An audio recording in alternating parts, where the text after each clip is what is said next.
Let's continue our series this morning considering the question, who are you? Because as we've been looking at, you are not what you do, you are not what you have, and you are not what people say about you. My favourite person in the Bible is Moses. Moses is born as an Israelite boy into slavery in Egypt. At the time, the king had issued an order that said that any baby boy that was born needs to be thrown into the Nile to be drowned, because Pharaoh realised the Israelite slaves were growing in number and he can't have a slave revolt on his hands. So this is population control. He makes this law. Now, understandably, Moses' mum can't go through with this. So she puts Moses in a basket that floats and she floats it down the Nile. And Moses is found, remarkably, by Pharaoh's daughter. She has sympathy on this little baby boy. A long story short, Pharaoh's daughter adopts Moses, so he spends the first 40 years of his life living in riches as Pharaoh's adopted grandson, while his true people, the Israelites, are now Moses' slaves. In other words, for 40 years of his life, he is pretending to be something he's not. He's a slave pretending to be a prince. There's nothing heroic about that. But because of that, we can relate. I wonder how many of us have felt like that at times. If only a matter of time maybe before people discover the real me. And when they do, they probably won't like me anymore. Moses knew what that felt like. It gets worse though for Moses, because Moses is out walking one day and he sees an Egyptian who's beating an Israelite slave. I don't know what happened to Moses, but he snaps. I don't know if he's maybe sick of pretending to be someone he's not. Maybe he thought, this is my opportunity to be a hero. This is my opportunity to show people who I really am. But he snaps and he sees red and he kills the Egyptian and he buries him in the sand. So now Moses is also a murderer, and there's nothing heroic about that. But because of that, we can relate, maybe not to being a murderer. I'm sure we can't.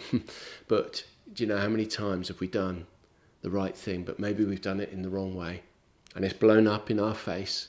Moses knew what that felt like, and of course, it gets even worse. Pharaoh eventually discovers that Moses has killed someone, and Pharaoh can't have his grandson Moses leading an Israelite revolt. So he issues an order for Moses to be killed. And what does Moses do? Does he use his power and position to stand up for his people? Does he lead the Israelites into a full-scale revolt? No. Moses just runs away. He's scared, so he runs away and he goes to a far away place and he hides away and he gets married and he becomes a shepherd. Moses is a coward, and there's nothing heroic about that. But because of that, we can relate. You see, Moses knew what it felt like to pretend. Moses knew what it felt like to mess up big time.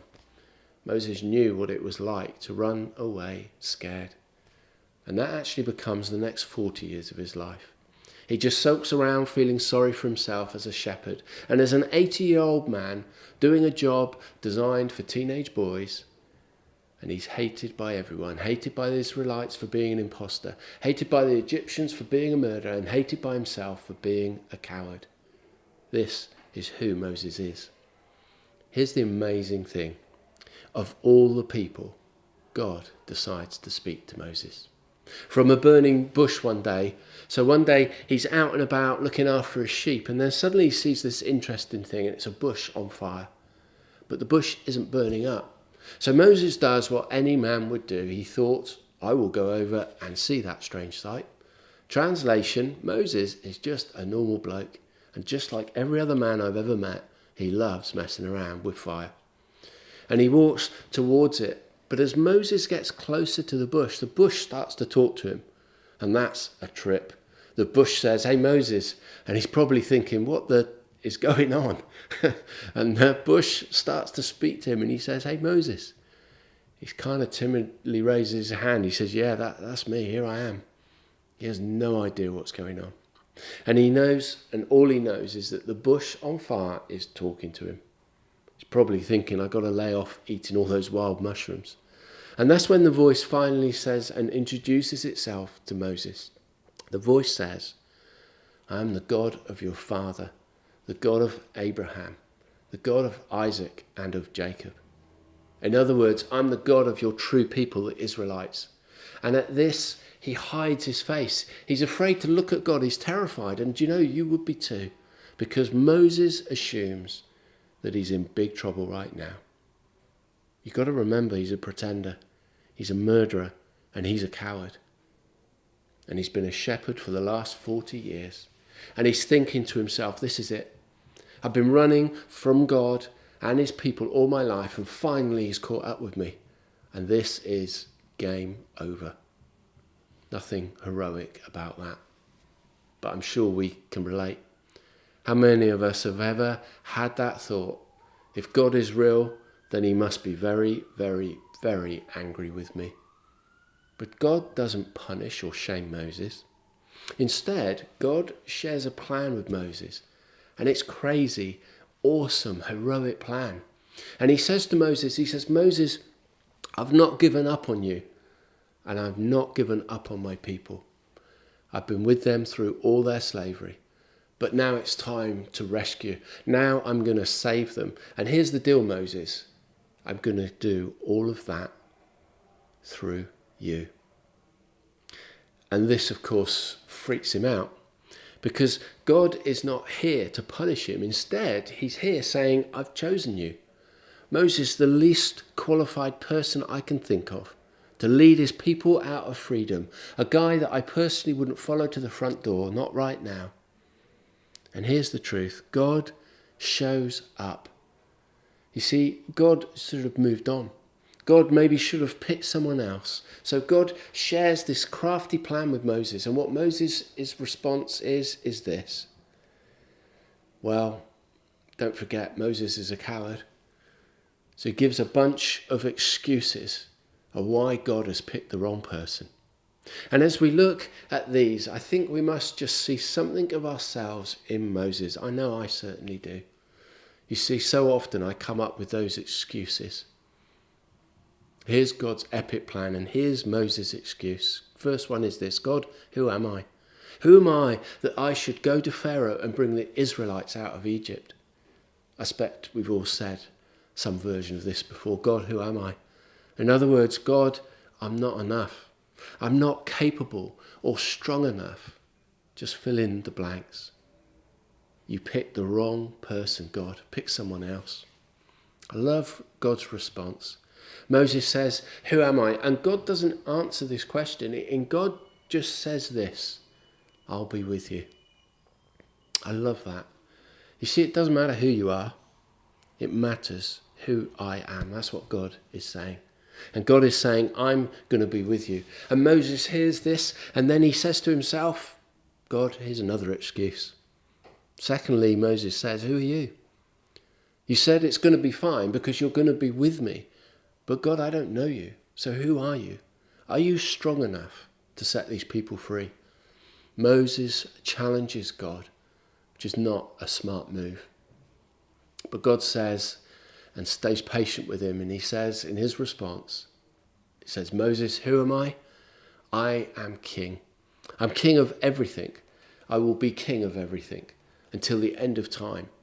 So yeah, I'll set my people free. And actually, I'm going to give them a new land that's even better than Egypt. And even though the Egyptians will resist, I'm going to strike their land with plagues and stuff. So at the end of it, they're also going to turn to me, and they're going to see that I am the one true king, and they're going to worship me. So Moses, who am I? I'm God, king of everything. I will do all of that. I will do all of that through you. This is awesome. Moses should be beating his chest and charging into Egypt, but instead, do you know what? Moses looks at the God of the universe after that speech, and he goes, yeah, that's a cool speech, but back to the matter at hand, God.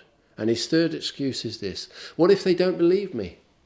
You see, right now I'm picturing God just kind of rolling his eyes, and I wonder if he really shouldn't look somewhere else.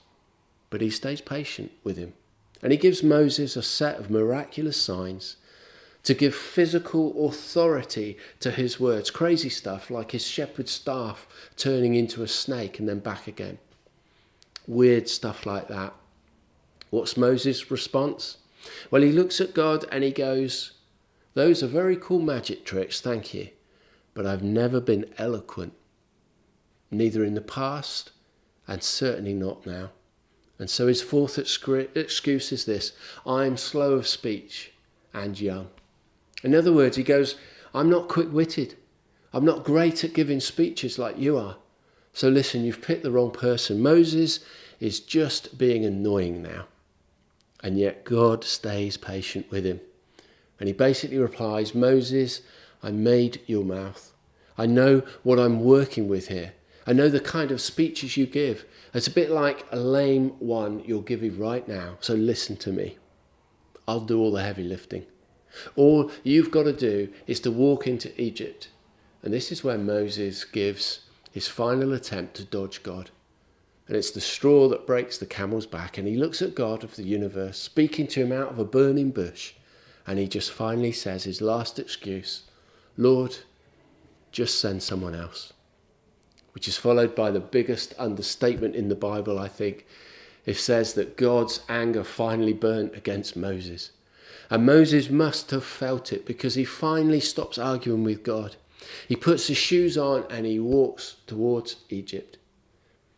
The pretender, the murderer and the coward, the least qualified leader available, is off to set an entire nation free from slavery. So after the past few weeks, as we've considered the question, who am I? I've suggested these things: that you're not what you do, you're not what you have, and you're not what people say about you. And I think that Moses' story tells us a lot of these answers. You see, he has numerous excuses. When God comes and speaks to Moses, he brings these excuses. He says, "Who am I?" He says to God, "Who are you?" He says, "No one else will believe me. I can't speak well enough. Send someone else." But as we've seen with David, God doesn't see us the way the world sees us. As we've learnt from Jacob, we can pretend all we want, but God knows who we really are. And Moses' life shows us that no matter what we've done, how long we've run away, God doesn't leave us where we are. So as we come to the end of this mini-series, let's finish with the question we started with. Who are you? You're not what you do, you're not what you have, and you're not what people say you are. Because in God you can find a new identity, a new you, a real you, and a you with purpose. Who are you?